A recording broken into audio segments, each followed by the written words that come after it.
ನಮಸ್ಕಾರ. ನಿಮ್ಮೂರಿಂದ ತಾವು ಎಷ್ಟು ಗಿಡಗಳನ್ನು ಹಾಕ್ಲಿಕ್ಕೆ ಪ್ಲಾನ್ ಮಾಡಿದ್ರೆ ಅಂತ ಒಬ್ಬರಾಗಿ ತಮ್ಮ ಒಪಿನಿಯನ್ಗಳನ್ನ ಹೇಳ್ಕೊತಾ ಬನ್ನಿ.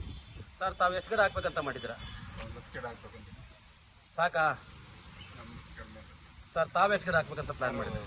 3 ಗಿಡನಾರು ಹಾಕ್ಬೇಕು ಅಂತ ವೆರಿ ಗುಡ್ ಸರ್. ತಾವು 500ರಿಂದ 1000 ತನಕ ಸರ್. ನಾನು ಇಡೀ ಕರ್ನಾಟಕದಲ್ಲಿ ನನ್ನ ಟೀಮ್ನಿಂದ ಅಟ್ಲೀಸ್ಟ್ ಕಡಿಮೆ ಅಂದ್ರೂ 1 ಲಕ್ಷ ಗಿಡಗಳನ್ನ ನೆಡಬೇಕು ಅಂತ ಹೇಳಿ ಒಂದು ದೊಡ್ಡ ಮಟ್ಟದಲ್ಲಿ ಗುರಿ ಮಾಡಿದ್ದೀನಿ.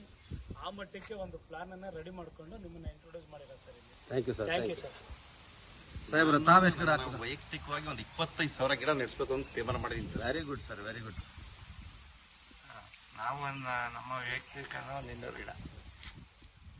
ರೈತ ಸಂಘದ ಅಧ್ಯಕ್ಷರೇ? ರೈತ ಸಂಘದ ಅಧ್ಯಕ್ಷರು. ನಾನೊಂದು ಕಮ್ಮಿ ಅಂದ್ರೂ ಒಂದು 50,000 ಗಿಡ ನಡೆಸಬೇಕು ಅಂತ. Very good sir, very good, very good sir. Next ಟೈಮಲ್ಲಿ ನೀವೇ ಅಂಕರ್.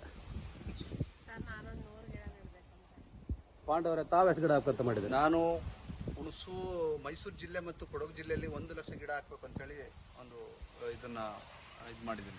Very good. ತಮ್ಮ ಎಲ್ಲಾ ಕ್ಷೇತ್ರದಲ್ಲಿ ಪ್ರತಿಯೊಂದು ಮನೆಗೊಂದು ತೆಂಗಿನ ಗಿಡ ಬೆಳ್ಳಿ ಅಂತ ನಮ್ಮ ವಿವಾದಿಸಿಂದ ನಾವು ಬೇಡ್ಕೊಳ್ತಾ ಇದ್ದೀವಿ. ಅಷ್ಟೆಲ್ಲ ಆಶಿಸ್ತೀವಿ ಕೂಡ. ಎಲ್ಲರೂ ಒಂದ್ಸಲ ಜೋರಾಗಿ ಹೇಳಿ, ವಿ ವಾವ್ ಹೇಳಿ. ಇನ್ನ ಸ್ವಲ್ಪ ಜೋರಾಗಿ ಹೇಳಿ, ವಾಯ್ಸ್ ಬರ್ತಾ ಇಲ್ಲ.